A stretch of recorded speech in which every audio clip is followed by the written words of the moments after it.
Você já parou para pensar que a Bíblia, esse livro tão antigo, pode conter a explicação sobre o mundo, o mal, o sentido da vida e até o seu futuro?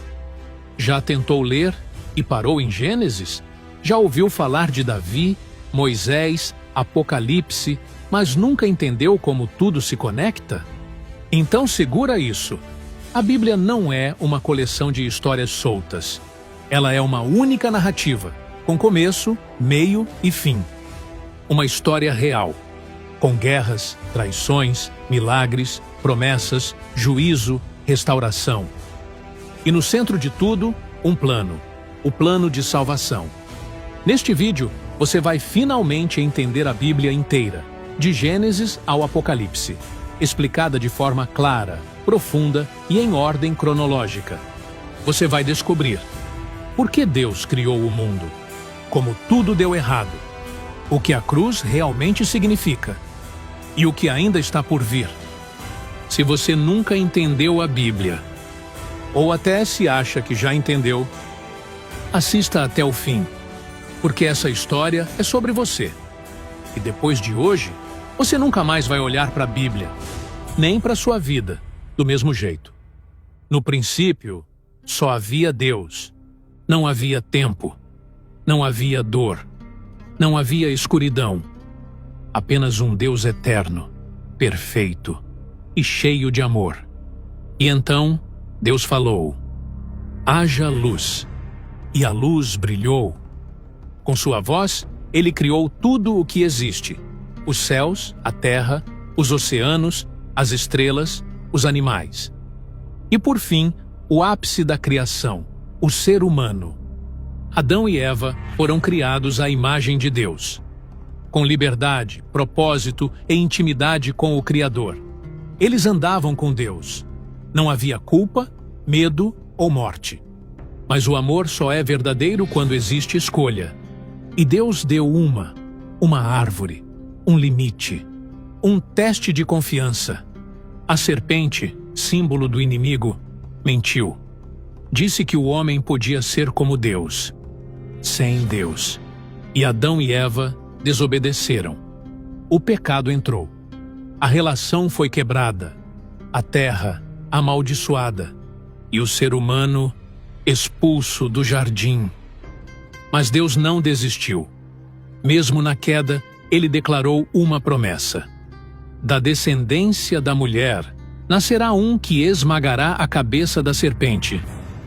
Adão e Eva tiveram filhos, e os filhos dos filhos encheram a terra. Mas o pecado também se multiplicou. A violência aumentou. O coração humano se afastava cada vez mais de Deus, até que chegou o tempo em que a terra estava tão corrompida que Deus decidiu agir. Destruirei tudo o que tem fôlego de vida. Mas havia um homem, Noé, um homem justo, íntegro, que andava com Deus. Deus o chamou, mandou construir uma arca, um grande barco de salvação. Por mais de 100 anos, Noé pregou, avisou, martelou. E no fim, ninguém acreditou, exceto sua família. Então veio o dilúvio. Águas cobriram a terra, mas a arca flutuava, guardando dentro dela a promessa de um novo começo. Noé, sua esposa, seus filhos e suas noras, 8 pessoas, recomeçaram a história da humanidade. E quando as águas baixaram, Noé adorou a Deus. E Deus fez uma nova aliança. Nunca mais destruirei a terra com um dilúvio. E colocou o arco-íris nos céus como sinal. A mensagem era clara. Deus julga o pecado, mas sempre oferece uma porta de escape. A arca era mais do que madeira, era um símbolo profético. Assim como houve um único caminho para escapar do juízo, também há hoje um só caminho: Jesus Cristo. Os filhos de Noé encheram a terra. Sem, Cã e Jafé deram origem a povos e nações. A humanidade voltou a se multiplicar. Mas com o tempo, voltou também a se rebelar. Em vez de buscar a Deus, os homens tentaram subir aos céus por conta própria. construíram uma torre, a Torre de Babel, um símbolo de orgulho e independência. Então Deus confundiu as línguas, e os povos foram espalhados. Mas mesmo em meio à confusão, Deus já tinha um plano. Ele escolheria um homem, e desse homem viria uma nação separada. E dessa nação viria o Salvador do mundo. O nome desse homem era Abrão, um homem comum de uma família idólatra. Mas Deus o chamou e disse: sai da tua terra, da tua parentela, e vai para a terra que eu te mostrarei. Farei de ti uma grande nação. Em ti serão benditas todas as famílias da terra. Abrão obedeceu, e essa obediência mudou a história. Deus fez uma aliança com ele. Prometeu um filho, mesmo com ele e sua esposa sendo idosos. Mas, antes que a promessa se cumprisse, Abraão teve um filho com uma serva egípcia chamada Agar. O nome do menino era Ismael. Esse filho também se tornaria pai de uma grande nação, e a sua história se entrelaça com o destino de povos inteiros até hoje. Mas essa parte da história você pode conferir em outro vídeo aqui no canal. Alguns anos depois, veio o filho da promessa, Isaque. Isaque teve 2 filhos, Esaú e Jacó. Deus escolheu Jacó e mudou seu nome para Israel. Jacó teve 12 filhos, e desses filhos nasceram as 12 tribos de Israel. Mas o plano de Deus passaria por algo ainda maior. O penúltimo filho de Jacó, José, foi vendido como escravo por seus próprios irmãos. Mas o que parecia uma tragédia era parte do plano. José foi levado ao Egito. Lá Deus o exaltou. E quando veio a fome, foi ele quem salvou sua família. A promessa estava viva, mesmo no Egito.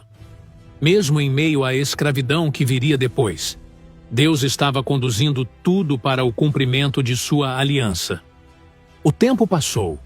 A família de Jacó cresceu no Egito e se transformou em um povo numeroso. Mas aquele povo que havia sido acolhido se tornou uma ameaça aos olhos dos egípcios. E então Israel foi escravizado. Por mais de 400 anos, os filhos da promessa viveram oprimidos. E clamavam: Deus, até quando?